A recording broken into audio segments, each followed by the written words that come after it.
Foreigners everywhere. This is the theme of our Biennale this year.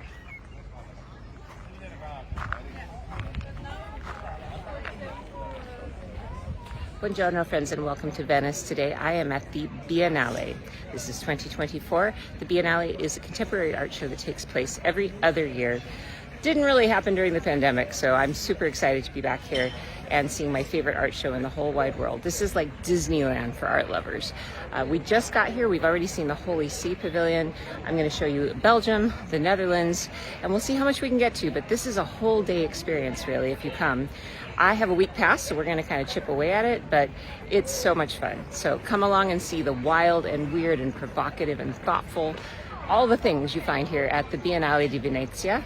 This is in the gardens, the giardini, that are at the very tail of Venice every other year. So if you don't miss it, you don't make it in 2024, next time, 2026, and hopefully I'll see you here with me. So let's go, andiamo.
بأن جميع الترميمات